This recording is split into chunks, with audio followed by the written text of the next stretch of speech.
ब्रेकनंतर तुमचं स्वागत. माझी चर्चा आहे मित्रपक्षांच्या नाराजीमुळे एनडीए अडचणीत आली आहे का या प्रश्नावर. मी आता थेट जातोय भुवनेश्वरला. मी आधी सांगितल्याप्रमाणे माझ्या सोबत आहेत बिजू जनता दलाचे आमदार कलिकेश सिंगदेव. कलिकेश जी, स्वागत है आपका हमारे IBN लोकमत में. महाराष्ट्र में आपका स्वागत है. मुझे बताइए, आप भाजपा से नाराज क्यों हो गए? देखिए, जब भी एक रीजनल पार्टी एक अलायंस करती है नेशनल पार्टी के साथ, तो वो अपना लोकल पॉलिटिकल स्थिति देख के ही सीट शेयरिंग रेशियो कराती है.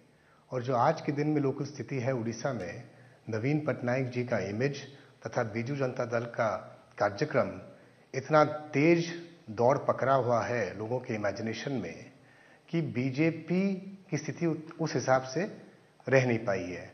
तो हम लोगों ने बीजेपी को बोला कि आप लोग ग्राउंड रियलिटीज को समझ करके अलायंस का सीट शेयरिंग करिए, और वो करने से नाराज, इसीलिए हम लोग अलग अलग हो गए. मुझे बताए, VHP ने जो किया था, जो चर्चेस पर हमले हुए थे, इससे भी आपकी पार्टी नाराज थी. क्या इसमें सच्चाई है? कंधमाल में जो इंसिडेंट हुआ था उसका हमारा रिएक्शन ये था कि हम लोगों ने सब आदमी, जो भी आदमी जो कंधमाल इंसिडेंट में इन्वॉल्व हुए थे, irrespective of their political affiliation, कोई भी पार्टी से हो, कोई भी जात से हो, कोई भी धर्म से हो, हम लोगों ने हर ऑफेंडर को उस टाइम पकड़ा था, उन पर पुलिस की कार्रवाई की थी. तभी भी हमारा अलायंस एक साथ जोड़ में था. हमारा अलायंस आज के दिन में टूटा है सीट शेयरिंग को लेके. हम लोग के आइडियोलॉजिकल डिफरेंसेस हो या न हो, वो सीट शेयरिंग के बाद से ही टूटा हुआ है. नहीं, लेकिन कलिकेश जी, मुझे बताइए कि बीजेपी के साथ आपके आइडियोलॉजिकल डिफरेंसेस थे या नहीं? क्योंकि नवीन पटनायक ने हमेशा कहा है कि हमारी पार्टी एनडीए में फिर भी हमारी पार्टी सेक्युलर है. क्या आप उनसे सहमत है, या बीजेपी के साथ आपके आइडियोलॉजिकल डिफरेंसेस नहीं थे? हम लोगों के बीजेपी और बीजेडी के आइडियोलॉजिकल सिमिलैरिटीज के ऊपर ये अलायंस नहीं बैठा है.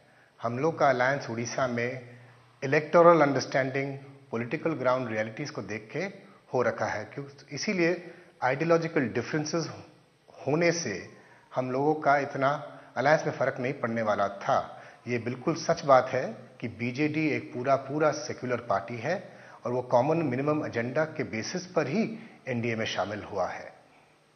जी, मैं आता हूं आपके पास. मी जातोय माधव भंडारीकडे, प्रवक्ते आहेत बीजेपीचे. भंडारी, मला सांगा, तुम्ही ऐकलत कलिकेश सिंगदेव काय म्हणतायत. बिजू जनता दलाचे आमदार आहेत, तिथले स्थानिक महत्वाचे नेते आहेत.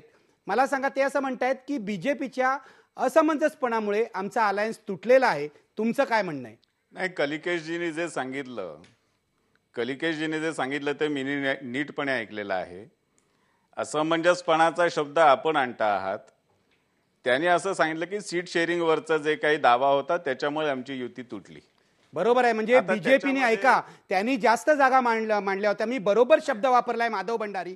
बीजेपीला ही सवयच आहे की योग्य शब्दाला अयोग्य म्हणायचं. माझं म्हणणं इतकंच आहे की त्यांनी जास्त जागा मागितल्या होत्या.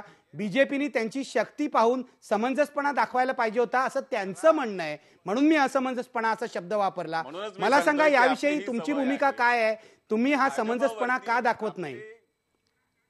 भाजपवरती शब्द थोपत जाण्याची आपली सवय आहे. अजिबात नाहीये माझी सवय. मी सर्व पक्षांच्या नेत्यांशी बोलतो. टीव्ही चॅनलवर आल्यावर भाजपचे नेते सुद्धा ज्या प्रकारे आक्रमक होतात, आपली काही चुकी झालेली नाही सांगतात, अशामुळे एनडीए अडचणीत आली असं तुम्हाला वाटत नाही का? नाही, मुळामध्ये माझ्या प्रश्नाचं उत्तर द्या माधव भंडारी. मी आपल्या प्रश्नाचंच उत्तर देतो. जी, आपण जर मला वेळ दिला बोलायला, माझ्यावर आरोप करण्यापेक्षा बिजू जनता दलाने जे म्हटलं त्याच्याविषयी बोला.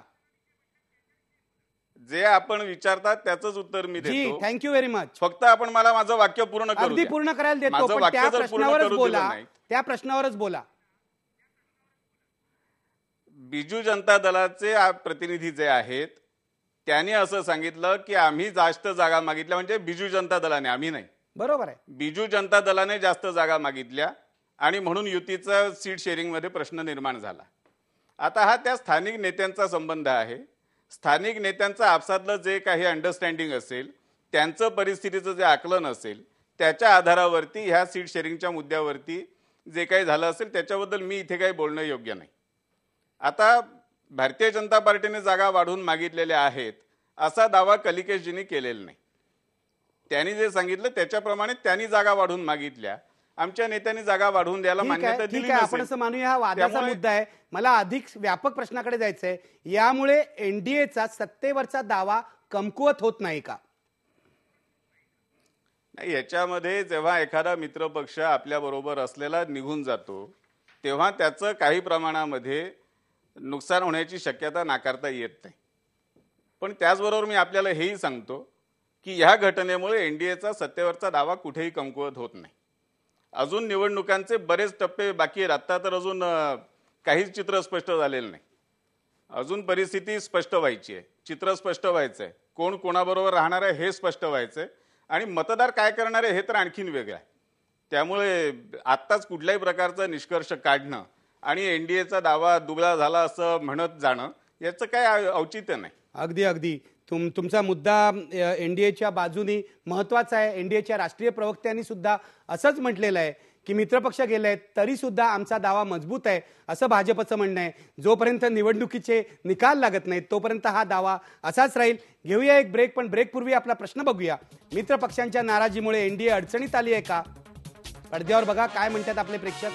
आता 57% प्रेक्षक म्हणतात होय आणि एनडीए अडचणीत आलेली आहे. घेऊया एक ब्रेक, पहा फक्त IBN लोकमत.